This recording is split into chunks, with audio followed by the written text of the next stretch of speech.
Good morning guys. So Friday na naman guys. So ang ganda ng araw dito sa amin. So Friday ngayon guys. So basura day. Yung mga basura natin, right? So mamaya may maghahakot niyan. Yeah. So Friday ngayon. Naka-work remote ako ngayon guys.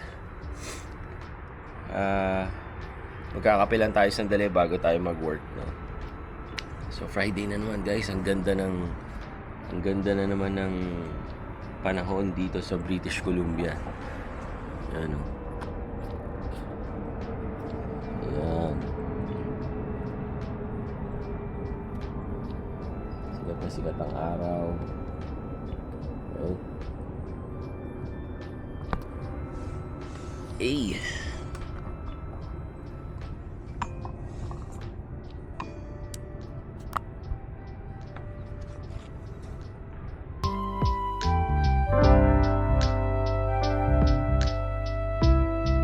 Bilis ng araw, no guys. Friday na agad. Tapos na naman ang isang buong linggo. Pero guys, medyo nakakapagod tong week na to, no? Kasi sunod-sunod yung mga changes. Kung napanood nyo yung ating mga video for the past days, sunod-sunod yung mga changes sa policy ng Canadian government, no? So for today guys, meron akong nakitang isang news na hindi ko alam kung matatawa ba ako o maiinis ako do. So yung news about yung news guys is about sa mga international student na nagpo-protest ngayon sa Brampton dahil bumagsak sila, no. So nung nag-aaral ako guys, I think hindi ko maiisip na pag bumagsak ako, ang next action ko is magpo-protest. You know? So mamaya, discuss natin guys. Tapusin lang natin tong kape natin.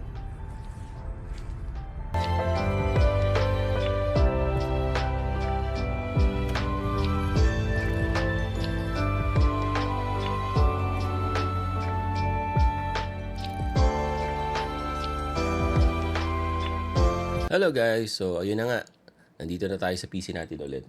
And then, para mas makita natin yung sinasabi ko sa inyo nakita kong news about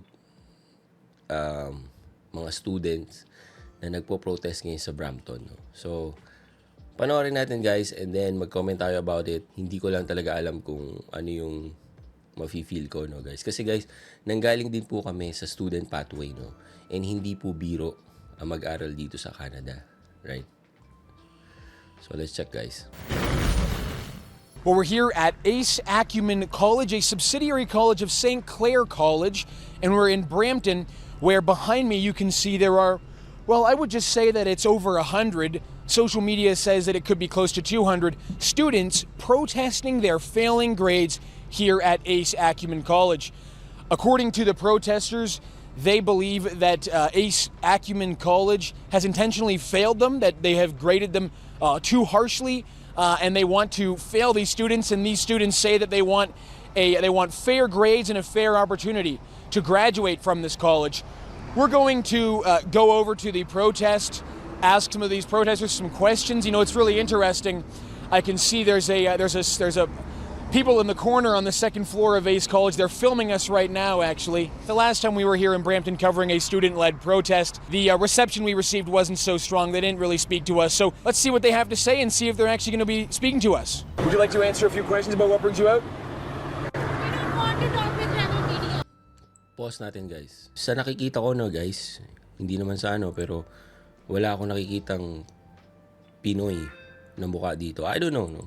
So, majority ng mga nagpo-protest is from India, right? Oh, we're not rebel. That's good. We're True North. True North also. True North is a shame. Is a very racist media channel. We boycott fake media. We boycott fake media. As you just saw there, the protest organizer, well, they're now saying, "Go back, racist." They don't want to speak to us, and I'm not exactly sure why. At first they thought we were Rebel News, but we're not Rebel. And then they said, oh, it doesn't really matter. We're not going to talk to you anyway. But we do want to give them a chance to speak about why they're protesting, to explain why they feel as though Acumen College has failed them in the wrong way. And they're not very happy to see us. They're saying, go back fake news, racist media. It seems as though they don't want to have any of their ideas challenged. But frankly, we're not even here to challenge their ideas. We actually just want to give them a chance to speak to us. We boycott fake media. We boycott fake media. Do not shame, shame. Do not shame, shame. इतना ਦੇ ਦੋ ਤਿੰਨ media houses ਹੈਗੇ ਆ ਜਿਹੜੇ ਆਹ ਕੰਮ ਕਰ ਰਹੇ ਆ ਆਪਣੇ ਘਟੀਆ ਜਿਹੜੀ ਸੋਚ ਆ ਜਿਹੜੀ ਫਾਸਿਸਟ ਸੋਚ ਆ Does anybody have any examples of work, any work that you believe was wrongly graded? So dyan guys, humihingi siya ng example ng mga work nila or probably assignment, thesis, or projects para talagang ma-weigh in nung nag-i-interview at para din siguro ma-publish at malaman kung ano yung kanilang basis, bakit nila sinabing naging unfair or yung pag-grade sa kanila, no? Well, kung ako ang tatanungin, that's a good way, no? Kasi kung ikaw talaga maayos kang nag-aral, napakadaling ipakita na meron kaming 10 assignments, meron kaming 5 projects, meron kaming mga thesis, sinubmit namin lahat and this and that. So this is for me, the proper venue para din talagang ipakita na nagkamali talaga yung school, right? So for me, tama yung way nung reporter na to, no? So let's see kung meron ngang magpapakita sa kanila ng sample ng works nila sa school.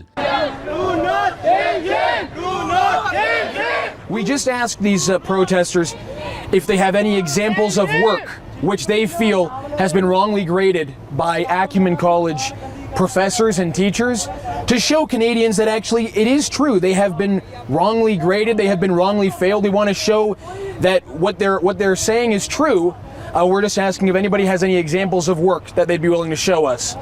And nobody is willing to speak with us, unfortunately. So I guess we'll never know, actually, if these students were wrongly graded, or maybe if the professors were right to fail them. Who knows? We don't know. Do they deserve to pass? Is there an argument to be had? Ayun guys, no. So yung sa pagpan nung camera guys, wala naman akong nakitang may hawak talaga na documentation or project papers from their school na talagang ready sila to show na na nag-submit kami ng mga papers namin, ng mga assignments namin, but still binagsak kami ng aming mga professor. Napakadali sana, no? So and probably nakatulong sana to sa kanila kung talagang merong basis, no? Kaya din even yung reporter hindi na talaga alam or walang comparison na pwedeng ipakita para ma-weigh in kung talagang meron ngang issue ang school, no? So let's continue, guys. What makes you believe you were wrongly failed? True not. Sir, what makes us racist media? True not. What makes you believe that you've been wrongly failed by the professors? Is there any example we can show to Canadians that it is indeed true that you have been wrongly failed? So we can show people that you have a case here? True not. Shame, shame. True not. Shame, shame. True not. Racist media. True not. Racist media. Has any other media been here to help to answer your questions? They are not feeling comfortable, so stop recording them. So otherwise we have to complain. So this is our first and last request, please. Thank you. They don't feel comfortable on your camera, so please. It's public. We are. It's public. Doesn't matter if it doesn't matter if it's public or private, but we are sitting on one side. We don't allow you to capture our girls on your camera. Oh, we're capturing everybody. No, we are not allow you. You guys can leave. You're not going to Well, allow. So what are you going to do to it? What are you going to do? We'll complain to the police. So now we're being told to stop recording these people at the protest, at the public protest. They're saying that some of the women here are feeling uncomfortable with our filming them. Okay. Meron ako dung nakita guys, no? So, dito, stop calling us sheep. So, hindi ko na talaga alam ngayon kung is this because bumagsak sila or merong racism na nangyayari. Kasi guys, dito sa Canada, meron pa rin yan, no? So, probably hindi lang talaga clear kung ano talaga yung gusto nilang iparating, no? Kasi guys, nakakapanood naman tayo ng mga nagpo-protest sa Pinas, no? Kasi mostly yung mga nakikita ko, kapag may nagtanong na reporter dun sa mga nagpo-protest, gusto talaga nila yun, no? Kasi media exposure kasi yun, no? And mas madali nilang masasabi at maipapakalat kung ano yung gusto nilang sabihin sa government or for this time for the school, di ba? Pero kasi walang gustong may magsalita at walang willing na magpakita kung ano yung basis ng kanilang protest, right? Tuloy natin, guys. It is a public protest. We have been filming everybody, as you can see. But then he threatened us by issuing a warning to the police about us. We haven't done anything wrong. We're standing on a public sidewalk. Everybody else here is sitting on a public sidewalk. And we're here reporting on this protest. We just heard from the local building security here at Acumen College that Acumen College themselves are not interested in making any statements to the press to have the other side of the story, their side of the story told. We were told, however, to reach out to St. Clair College, the parent college of Acumen. A request for comment has been sent out to St. Clair College. I think that... So yun guys, so even yung school ayaw din magsalita, no? And sabi nga, based din sa research ko, is yung Acumen or yung school is parang ano lang siya, sub-school lang siya, no? So kaya din hindi makapagsalita about it. So ang sabi is pumunta daw doon sa parent school which is yung St. Clair, no? Kaya hindi clear kung ano yung basis at wala makapagpaliwanag din kung ano talaga ang nangyayari, no? It was the least successful protest coverage video we've ever attempted to film. I guess for both Rebel and True North, we're not going to get to speak to these students here who claim that they have been wrongfully failed by the professors inside Acumen College, by the university. We asked if they would be willing to share some of their experience with us, if they had any examples of their work which they can prove to show Canadians that actually, yeah, they should have passed. This is good enough work to pass. They're not speaking to us. They even actually at one point threatened to call the police on us for simply doing journalism. We don't see any other English-speaking media here today. The only other media outlet was Red FM, a Punjabi media outlet. So it seems like they don't want their story told and their side of the story heard, at least not in English. You know, I have no doubt that many of these students were fed lies by this college and by other international colleges. I'm not just pinning the blame on Acumen, I'm pinning the blame on the entire international student system. In many cases, many of these students are victims in a fraudulent system, in a system that tricks these students into thinking that they're going to receive an excellent education at a top tier. So, okay tong way niya, no? Kasi talagang may certain balance, no? Hindi lang siya nakatingin doon sa mga students, ina-explain din niya na there is a possibility din na meron ding pagkakamali yung school kasi sa mga hindi nakakaalam guys, may mga news din dito na talagang na-abuse yung system, yung international student pathway ng ibang mga school at ng mga ibang agencies, no. So dito guys, in-explain niya yung mga possibilities kasi nga walang gustong may magsalita, di ba? So the only thing that we can do or yung pwede lang niyang magawa is mag-speculate, di ba? So, pero by doing that, he maintains the balance. He said something to the students, meron din siyang shinare na possible views naman sa school side din. That's good. Here, university.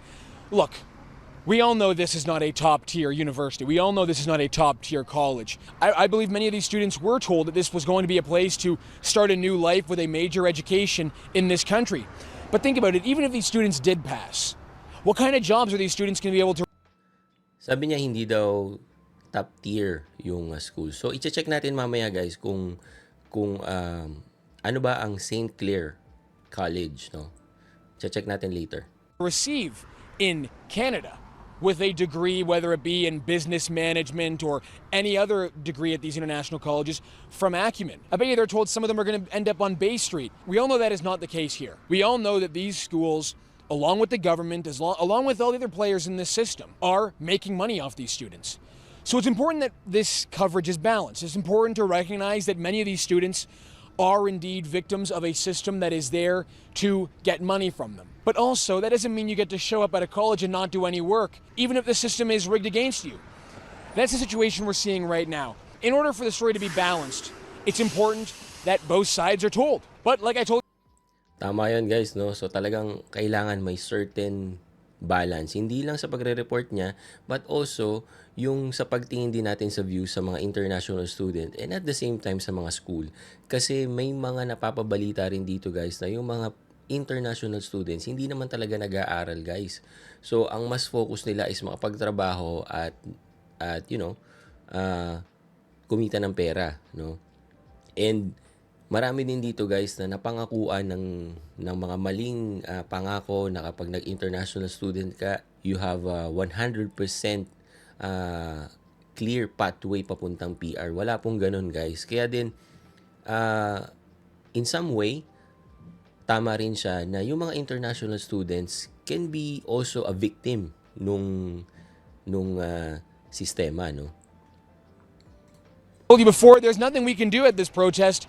They don't want to speak to us. There's not much else we can say. We're going to stand this story, of course, and we're going to see if other protests, like the one taking place behind me, start popping up in more places across the country. But for now, signing off from Brampton. So ngayon, i-check naman natin yung school guys. Kung ano yung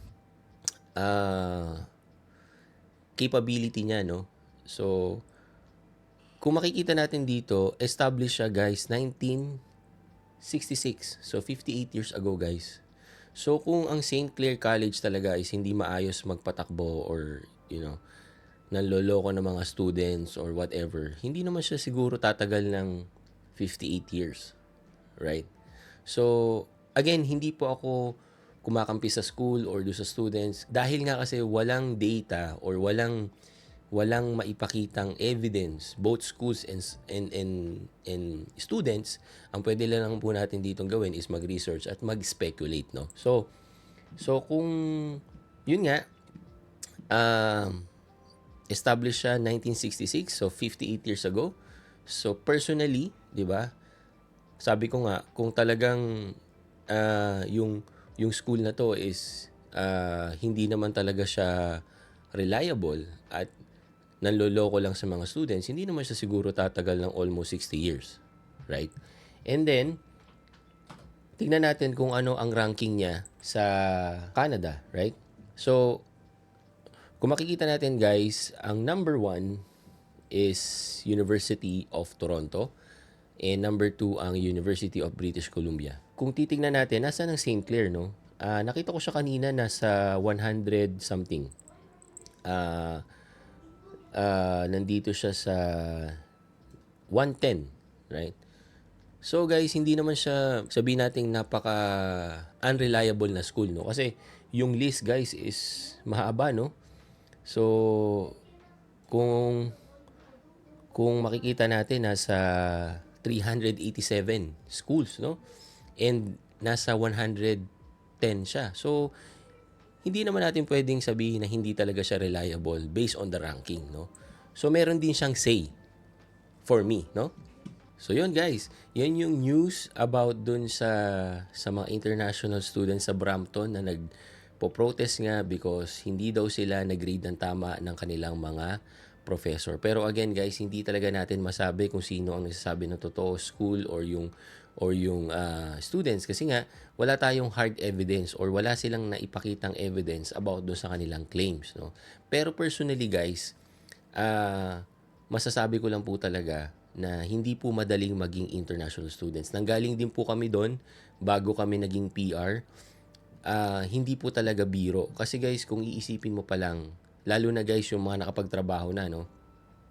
Ini-imagine nyo pa lang na kumikita ka na ng pera, tapos ka na mag-aral, tapos babalik ka ulit sa school para mag-aral. Kaya shoutout talaga doon sa misis ko guys, no? Na talagang tsinaga at talagang nagpursige. Hindi lang niya tinapos yung pag-aaral, talagang ginawa niya ng the best niya, no? Kasi nga, ang thinking namin na mag-asawa, nagbayad ka na rin lang ng mahal, 'di ba? Nandito ka na rin sa magandang country, bakit hindi mo pa gawin yung the best mo, 'di ba? Kasi at the end of the day, guys, asset pa rin 'yan. Kasi nga upgrade 'yan sa sarili natin at magkakaroon ka ng degree, 'di ba? Ng title after mo matapos na maayos yung school, right? So, this is very, again, unfortunate events, no? Sana masolve nila na maayos yung issue. So, yun lang guys. Thank you again for watching and see you again on my next video. Peace!